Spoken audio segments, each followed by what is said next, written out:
Assalamualaikum warahmatullahi wabarakatuh. Ketemu lagi dengan Miss Karmila hari ini di pelajaran tematik.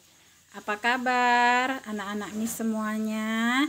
Semoga abang kakak semuanya sehat dan tetap semangat ya, meskipun belajarnya masih dari rumah. Nah, sebelum kita memulai pelajaran kita hari ini, marilah sama-sama kita membaca basmalah dan berdoa. Bismillahirrohmanirrohim. Robbi zidani ilma warzuqni fahma waj'alni minas sholihin. Amin. Nah, semoga pembelajaran kita hari ini berkah dan diridhoi oleh Allah Subhanahu wa taala dan dapat menambah pemahaman kita semuanya. Nah, untuk hari ini kita masih di tema 1, selamatkan makhluk hidup ya, dengan subtema yang baru yaitu ayo selamatkan hewan dan tumbuhan. Nah, materi ini disusun oleh guru kelas 6 SDIT Nurul Ilmi. Nah, di subtema 3 ini nanti kita akan mempelajari mengenai cara melestarikan hewan dan tumbuhan, kemudian perkembangbiakan vegetatif pada tumbuhan, dan kita akan mempelajari tentang kehidupan politik negara-negara di Asia Tenggara. Nah, sebelum kita ke materi pelajaran kita hari ini, Miss akan menyampaikan tujuan pembelajaran. Adapun tujuan pembelajaran kita hari ini, yang pertama adalah setelah membaca teks, siswa mampu menjawab pertanyaan tentang pelestarian hewan dengan tepat. Kemudian setelah berdiskusi, siswa mampu melaporkan cara melestarikan hewan di lingkungan setempat dengan tepat. Yang ketiga, setelah membaca teks tentang kehidupan politik di negara ASEAN, siswa mampu menyebutkan kehidupan politiknya dari dua negara terkait kondisi geografisnya dengan benar. Dan yang terakhir, setelah berdiskusi, siswa mampu menulis laporan tentang perbedaan kehidupan politik dari dua negara terkait kondisi geografisnya dengan benar melalui diagram Venn. Nah, sekarang abang kakak semuanya bisa diambil buku tema 1-nya ya, di subtema 3, ayo selamatkan hewan dan tumbuhan. Nah, kita buka bukunya halaman 110. Tahukah kamu harimau Sumatera, orangutan dari Kalimantan, atau badak bercula satu dari ujung kulon? Nah, hewan-hewan tersebut merupakan jenis hewan Indonesia yang dilindungi karena langka. Apa yang menyebabkan hewan tersebut menjadi langka? Ayo kita cari tahu. Nah, jadi harimau Sumatera, orangutan dari Kalimantan, badak, kemudian gajah. Nah, ini keberadaannya sekarang ini sudah langka gitu ya. Nah, apa sih yang menyebabkan hewan-hewan tersebut langka? Nah, salah satunya yaitu karena hewan-hewan tersebut kehilangan habitatnya, kemudian juga karena diburu juga secara liar. Nah, bertambahnya jumlah penduduk dunia dan semakin meningkatnya kepentingan manusia menyebabkan hutan di dunia semakin terancam kelestariannya. Apa yang harus dilakukan manusia untuk menjaga kelestarian hutan dan hewan di dalamnya? Nah, ada beberapa cara yang dapat kita lakukan untuk melestarikan hutan. Yang pertama itu dengan melakukan reboisasi. Nah, reboisasi ini adalah melakukan penghijauan atau menanami kembali hutan yang gundul. Kemudian yang kedua, melakukan sistem tebang pilih atau tebang tanam. Jadi ketika kita ingin menebang pohon, maka kita pilih terlebih dahulu pohon yang dia sudah tidak produktif lagi. Nah, setelah ditebang, maka kita menggantinya dengan tanaman yang baru. Kemudian yang ketiga, melindungi dan menjaga habitat makhluk hidup di hutan. Yang keempat, dengan cara mengurangi penggunaan kertas secara berlebih. Kemudian yang kelima, tidak membuang sampah sembarangan di hutan. Jadi itulah beberapa cara yang bisa kita lakukan untuk melestarikan hutan ya. Oke, nah berikutnya pelestarian hewan dan tumbuhan di Indonesia. Nah, abang kakak bisa lihat teksnya ya di buku di halaman 112. Oke, mari kita baca sama-sama. Ayo lestarikan hewan dan tumbuhan langka di Indonesia. Indonesia merupakan negara kepulauan yang kaya akan beragam jenis hewan dan tumbuhan. Setiap pulau di Indonesia memiliki hewan yang unik dan menjadi ciri khas pulau tersebut. Komodo di Kepulauan Nusa Tenggara Timur merupakan salah satu contoh hewan langka yang dilindungi oleh dunia internasional. Pulau Komodo secara resmi diakui sebagai salah satu dari 7 keajaiban dunia. Pulau ini menjadi sebuah taman nasional yang dikagumi oleh masyarakat dunia. Taman nasional banyak terdapat di Indonesia, seperti Taman Nasional Tanjung Puting di Kalimantan yang melindungi orangutan. Tujuan dibuatnya Taman Nasional adalah untuk melestarikan hewan dan tumbuhan yang semakin berkurang jumlahnya. Bertambahnya jumlah penduduk menjadi penyebab utama berkurangnya hutan tempat tinggal hewan-hewan tersebut. Pembangunan gedung dan perumahan menjadi penyebab menyingkirnya hewan tersebut dari habitat aslinya. Perburuan liar mengakibatkan hewan tersebut berada di ambang kemusnahan. Nah, jadi beberapa cara yang bisa kita lakukan untuk melestarikan hewan dan tumbuhan langka di Indonesia itu ialah dengan cara ya membuat taman nasional. Nah, ini salah satunya adalah taman nasional yang terdapat di Nusa Tenggara Timur ya. Nah, ini dibuat untuk melindungi hewan komodo ya. Nah, kemudian Pulau Komodo ini merupakan salah satu ya dari 7 keajaiban dunia. Nah, kemudian cara-cara lain yang bisa kita lakukan untuk melindungi hewan dan tumbuhan yaitu dengan mendirikan suaka marga satwa, kemudian cagar alam, kemudian dengan membuat taman hewan. Nah, itu juga merupakan cara-cara yang bisa kita lakukan untuk melindungi hewan dan tumbuhan yang ada di Indonesia. Nah, berikut ini ya ada latihan untuk abang kakak di rumah. Ya, nanti dikerjakan mengapa hewan-hewan tersebut perlu dilestarikan, apa manfaatnya bagi kelangsungan hidup rakyat Indonesia. Nah, jadi nanti ini latihannya dikerjakan ya. Kenapa sih kok hewan-hewan tersebut perlu dilestarikan dan apa manfaatnya bagi rakyat Indonesia. Nah, di dalam surat Al-A'raf ayat 56 yang artinya Bismillahirrahmanirrahim, dan janganlah kamu membuat kerusakan di muka bumi sesudah Allah memperbaikinya, dan berdoalah kepadanya dengan rasa takut tidak akan diterima dan harapan akan dikabulkan.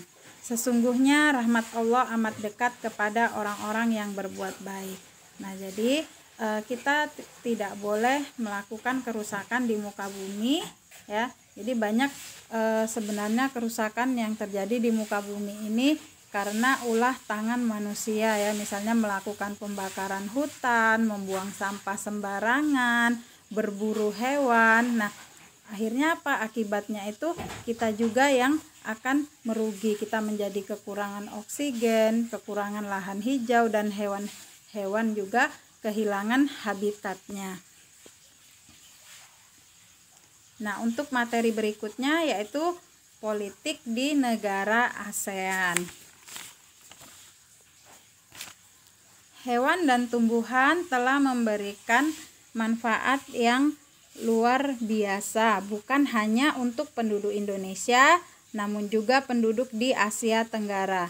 Kondisi geografis yang sama membutuhkan pengaturan dan pemikiran agar penduduk dapat hidup berdampingan dalam memanfaatkan kondisi alamnya. Simaklah teks berikut. Kawasan Asia Tenggara merupakan wilayah yang luas perairannya lebih besar dibandingkan dengan luas daratan. Keputusan-keputusan terkait permasalahan kelautan banyak dibahas oleh sebagian besar negara-negara ASEAN. Negara-negara di kawasan Asia Tenggara mempunyai sistem pemerintahan yang berbeda-beda. Namun pada dasarnya semua berbentuk republik kecuali Thailand, Kamboja, Laos, Malaysia, dan Brunei Darussalam yang berbentuk kerajaan. Sebagian besar mata pencaharian penduduk di Asia Tenggara adalah bercocok tanam. Oleh sebab itu, kerjasama di bidang produksi hasil pertanian dan perkebunan dibahas bersama di Bali tahun 2003, yaitu pada konferensi tingkat tinggi ASEAN tanggal 7 sampai dengan tanggal 8 Oktober tahun 2003. Jadi negara Indonesia waktu itu sebagai tuan rumah konferensi tingkat tinggi ASEAN yang dilaksanakan di Bali. Nah, untuk menambah pengetahuanmu tentang kondisi politik negara-negara ASEAN, bacalah teks bacaan berikut. Sekilas fakta politik negara-negara ASEAN. Nah, kita mulai dari negara Brunei Darussalam. Nah, negara Brunei Darussalam itu dengan kepala negara Sultan Haji Hassanal Bolkiah Muizzaddin Wad Daulah, dengan ibu kota negara Bandar Seri Begawan, bahasa Melayu dan Inggris, mata uangnya dolar Brunei. Kemudian luas wilayah 5.765 km persegi dengan jumlah penduduk 422.675 jiwa. Nah, ini estimasi Juli tahun 2014. Hari kemerdekaannya 1 Januari 1984 dari Inggris. Lagu nasional Allah peliharakan Sultan. Brunei adalah negara kecil yang terletak di bagian utara Pulau Kalimantan. Brunei berhasil memperoleh kemerdekaannya pada tahun 1984 setelah hampir 1 abad berada di bawah kekuasaan Inggris. Saat ini Brunei merupakan negara yang berpendapatan per kapitanya itu tertinggi di kawasan Asia Tenggara. Sistem pemerintahan Brunei berbentuk kesultanan Islam yang dipimpin oleh seorang sultan. Kita lanjut ke negara Kamboja. Nah, kepala negara Kamboja itu Raja Norodom Sihamoni, dengan kepala pemerintahan Perdana Menteri Hun Sen, ibu kota Phnom Penh, bahasa nasionalnya Khmer, mata uangnya Riel. Luas wilayah 181.035 km persegi. Jumlah penduduk 15.458.332 jiwa. Nah, ini estimasi Juli tahun 2014.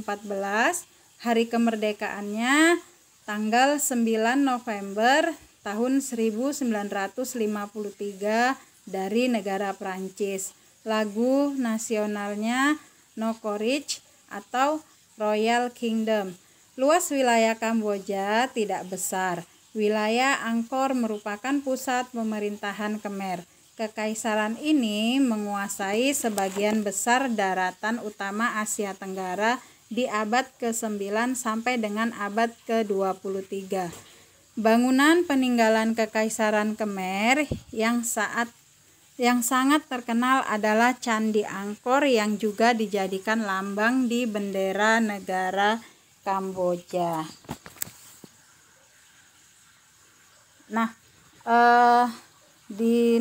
kita bisa lihat ya, di negara Kamboja Nah, di sini terlihat ada kepala negara, kemudian ada kepala pemerintahan.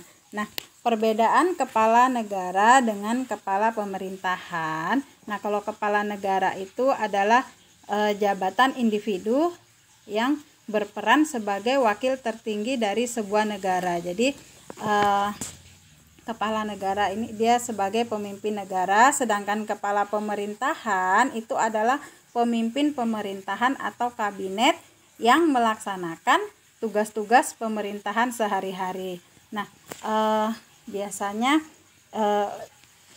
negara sistem parlementer lah yang menganut ya sistem perbedaan, ada kepala negara dan ada kepala pemerintahan. Tetapi kalau untuk negara Indonesia, nah itu yang berbentuk republik, kepala negara sekaligus sebagai kepala pemerintahan ya. Kita lanjut ke negara berikutnya, yaitu negara Indonesia. Nah, di sini kita lihat ya, kepala negaranya Presiden Joko Widodo. Ibu kotanya Jakarta. Kemudian bahasa nasional itu Indonesia, mata uangnya rupiah. Luas wilayahnya 1.904.569 km persegi. Jumlah penduduk 253.609.643 jiwa. Nah, ini estimasi Juli 2014. Hari kemerdekaannya 17 Agustus 1945. Lagu nasional Indonesia Raya. Nah, kalau di negara yang sebelumnya kita lihat di hari kemerdekaan ya, seperti negara Brunei itu dari Inggris, kemudian Kamboja dari Perancis. Nah, untuk Indonesia, nah itu tidak tidak ada diberi ya kemerdekaan, tetapi kemerdekaan negara Indonesia itu diperjuangkan oleh rakyat Indonesia sendiri ya. Kalau kita kembali ingat pelajaran kita di kelas 5 bahwasanya negara Jepang yang semula memberikan janji kemerdekaan ya pada tanggal 24 Agustus. Nah, namun sebelum tanggal tersebut rakyat Indonesia sudah memproklamasikan kemerdekaannya, dan kemerdekaan negara Indonesia itu murni ya berkat rahmat Allah yang Maha Kuasa dan perjuangan daripada rakyat Indonesia. Nah, Indonesia merupakan negara dengan luas wilayah terbesar di Asia Tenggara. Negara kepulauan ini memiliki kurang lebih 17.000 pulau. Fakta geografis ini membuat warga Indonesia terdiri atas berbagai suku, agama, dan budaya. Ada ratusan suku serta ratusan dialek di seluruh wilayah Indonesia. Pancasila merupakan dasar negara yang ditetapkan oleh para pendiri bangsa Indonesia. Nilai-nilai yang terkandung dalam Pancasila diambil dari tradisi serta nilai-nilai bangsa. Nilai-nilai ini dianggap mampu menjadi landasan perilaku bangsa yang beragam latar belakang etnis dan budayanya. Jadi dengan kita yang terdiri dari lebih 17.000 pulau, nah ini menjadikan negara kita ya beraneka budaya ya, suku, bangsa. Nah, meskipun begitu tetapi kita tetap satu dalam negara kesatuan Republik Indonesia. Nah, kemudian kita lanjut ke negara Laos. Nah, itu dengan kepala negara Presiden Bouthang Horachit, dengan kepala pemerintahan Perdana Menteri Thongloun Sisoulith, ibu kotanya Vientiane, bahasa nasionalnya Lao, mata uangnya Kip, dengan luas wilayah 237.955 km persegi. Nah, jumlah penduduknya 6.803.699 jiwa. Nah, ini juga estimasi Juli 2014. Hari kemerdekaannya 19 Juli tahun 1949 dari negara Prancis. Lagu nasionalnya Pengsat Lao. Nah, nenek moyang penduduk Laos berasal dari Cina Selatan. Pada tahun 1353, penduduk Laos dipimpin oleh Phang yang menyebut wilayah yang dipimpinnya sebagai Kerajaan Sejuta Gajah. Kerajaan besar ini bertahan hingga tahun 1700-an sampai akhirnya terpecah belah. Sekitar tahun 1800, sebagian besar Laos dikuasai oleh Siam. Kemudian Prancis mengambil alih dan memerintah di sana tahun 1893.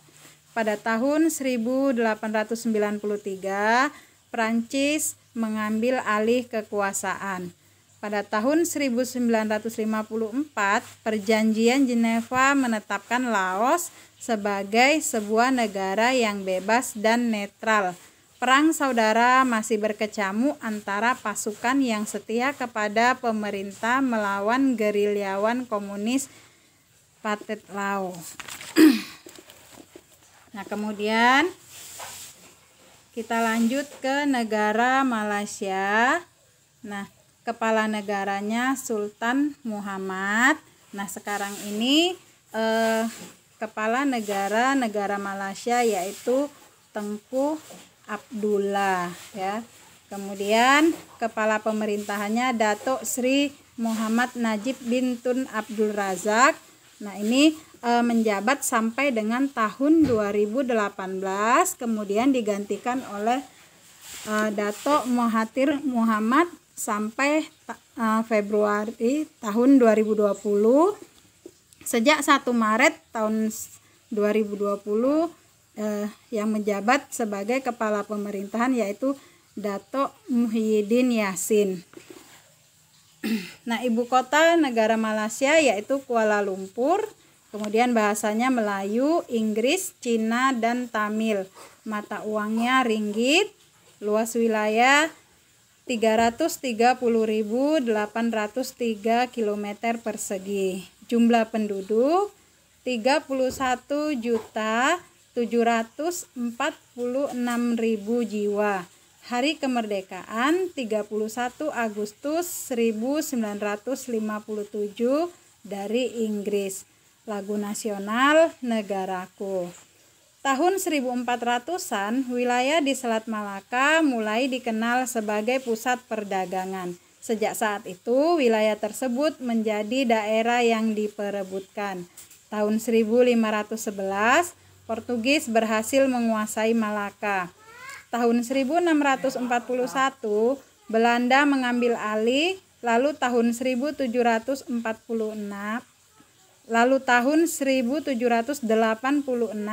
Inggris masuk ke Malaka dan menguasai Pulau Penang. Tahun 1824, Belanda menyerahkan Malaka ke Inggris. Pada masa Perang Dunia Kedua, Jepang sempat menduduki Malaka, namun kemudian Inggris berhasil menguasai kembali Semenanjung Malaya di tahun 1945. 3 tahun kemudian, Inggris membentuk Federasi Malaya. Di tahun 1957, Federasi Malaya berhasil mendapatkan kemerdekaannya. Inggris juga menyerahkan Penang dan Malaka. Kita lanjut ke negara Myanmar. Nah, negara Myanmar itu kepala negaranya yaitu Tin Khiau. Nah, untuk sekarang itu adalah Win Min. Nah, ibu kotanya Naypyidaw. Bahasa nasional Myanmar. Mata uangnya Kyat. Luas wilayah 676.578 km persegi. Jumlah penduduk 55 jumlah penduduk 55.746.253 jiwa, estimasi Juli 2014. Untuk hari kemerdekaannya 4 Januari 1948 dari Inggris. Nah, untuk negara Myanmar ya, kita ulangi jumlah penduduknya tadi 55.746.253 jiwa, estimasi Juli 2014. Kemudian hari kemerdekaannya 4 Januari tahun 1948 dari Inggris. Lagu nasionalnya Kaba Mackay. Nah, tahun 1948 Myanmar menjadi negara merdeka yang menganut sistem demokrasi parlementer. Perdana Menteri pertama bernama UNO. Tahun 1958, pihak militer yang dipimpin oleh Jenderal Un Win menjatuhkan UNO.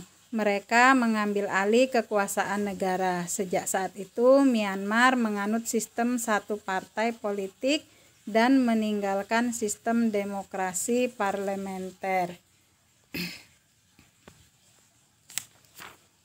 Kita lanjut ke negara Filipina. Nah, kepala negara Presiden Rodrigo Duterte, ibu kotanya Manila, bahasanya Filipino atau Tagalog, kemudian Inggris dan Spanyol. Mata uangnya peso, luas wilayah 343.448 km persegi. Jumlah penduduk 107.668.231 jiwa. Kemudian hari kemerdekaannya tanggal 12 Juni 1898 dari Spanyol. Lagu nasionalnya Lupang Hinirang. Nah, nama Filipina berasal dari Philip II, Raja Spanyol di abad 16 saat Filipina dikuasai Spanyol. Pada tahun 1898, Spanyol menyerahkan kekuasaan atas Filipina ke Amerika Serikat setelah Perang Spanyol-Amerika. Di tahun 1935, Filipina sudah memiliki pemerintahan sendiri, namun kemerdekaan mereka tertunda oleh Perang Dunia II dan serangan dari tentara Jepang. Hingga akhirnya tentara Amerika Serikat berhasil membebaskan Filipina pada tahun 1944 sampai 1945. Negara Republik Filipina diproklamasikan pada tanggal 4 Juli 1946 yang dikenal sebagai Hari Republik. Kemudian negara Singapura, nah itu dengan Presiden Halimah Yacob, itu seorang presiden perempuan ya.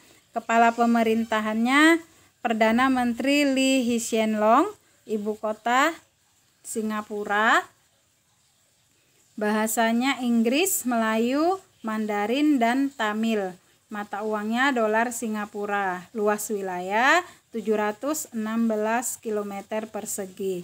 Jumlah penduduk 5.567.301 jiwa untuk estimasi Juli 2014. Nah, hari kemerdekaannya itu tanggal 9 Agustus tahun 1965 dari Federasi Malaysia. Lagu nasional Majulah Singapura. Singapura adalah wilayah terkecil di wilayah Asia Tenggara. Jumlah penduduknya paling sedikit. Namun, Singapura dapat menjadi negara yang paling maju. Hal ini tidak lepas dari peran Lee Kuan Yew, pendiri dan Perdana Menteri pertama Singapura. Ia memegang jabatan Perdana Menteri selama 7 periode berturut-turut. Selama masa kepemimpinannya, Lee Kuan Yew melakukan banyak perubahan. Ia dapat membangkitkan semangat bekerja warga Singapura untuk mewujudkan Singapura maju. Singapura tidak saja maju di antara negara-negara di wilayahnya, namun juga di antara negara-negara di dunia. Sampai hari-hari terakhirnya di tahun 2015, Lee Kuan Yew terus berbakti menyumbangkan pemikirannya kepada Singapura. Kita lanjut ke negara Thailand.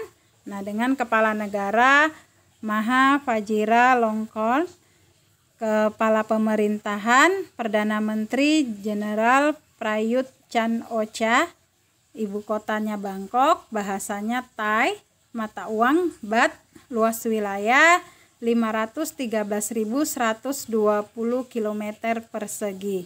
Jumlah penduduk 67.741.401 jiwa. Nah, ini estimasi Juli 2014. Nah, untuk hari kemerdekaan, nah ini tidak ada karena negara Thailand tidak pernah dijajah oleh negara lain. Kemudian untuk lagu nasionalnya yaitu Pleng Chat Thai. Nah, Thailand adalah satu-satunya negara di Asia Tenggara yang tidak pernah dijajah. Dahulu dikenal sebagai Siam, Thailand sendiri memiliki arti tanah kebebasan. Sejak tahun 1932, Thailand menganut sistem monarki konstitusional yang dipimpin oleh seorang raja. Raja kemudian memilih Perdana Menteri dari anggota Dewan Perwakilan. Thailand mulai dihuni oleh manusia diperkirakan pada 2000 tahun sebelum Masehi. Hal ini diperkuat dengan ditemukannya situs arkeologi di Ben Chiang.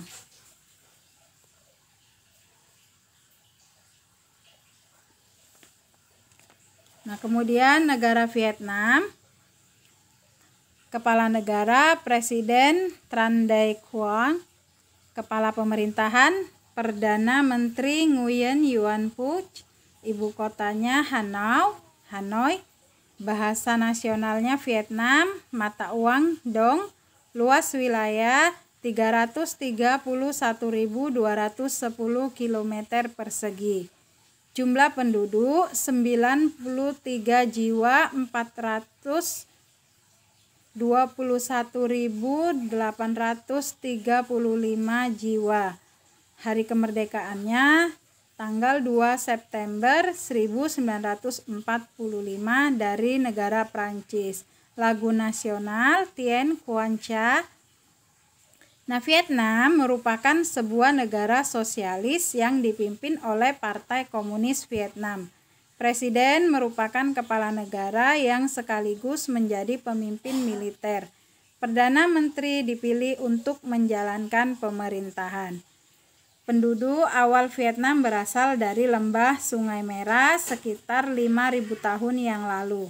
Mereka bertahan sampai sekitar 207 sebelum Masehi. Mereka ditaklukkan oleh seorang pemimpin Cina yang berbentuk kerajaan bernama Nam Viet.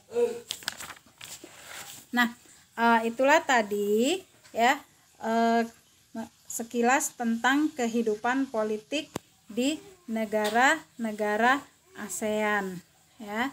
Nah,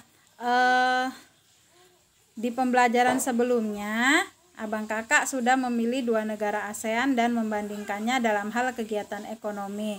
Nah, setelah Abang Kakak membaca informasi di atas, nah sekarang Abang Kakak mengisi diagram Venn untuk membandingkan 2 negara ASEAN tersebut terkait dengan kehidupan politiknya. Jadi ini latihannya ya, nanti Abang Kakak pilih 2 negara anggota ASEAN.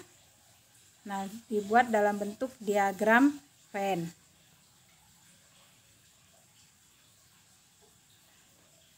Nah, hari ini materi kita ya, di awal tadi kita sudah mempelajari bagaimana cara melestarikan hewan dan tumbuhan yang ada di Indonesia, kemudian kehidupan politik negara-negara anggota ASEAN. Nah, dan latihannya untuk hari ini ya, ada 2. Tadi yang pertama bagaimana cara melestarikan hewan di Indonesia dan apa manfaatnya bagi kehidupan masyarakat Indonesia. Dan yang kedua membuat diagram Venn tentang kehidupan politik negara ASEAN. Nah, abang kakak nanti latihannya dikerjakan di rumah ya. Miss tunggu jawabannya sampai jam 10 malam. Nah, tetap semangat ya belajarnya di rumah. Miss tak bosan mengingatkan untuk tetap melaksanakan sholat 5 waktu ya, sholat duha, kemudian tilawah dan mengulang hafalannya. Nah, kita ketemu lagi di materi berikutnya. Kita tutup dengan lafaz hamdalah, alhamdulillahirabbil alamin. Assalamualaikum warahmatullahi wabarakatuh.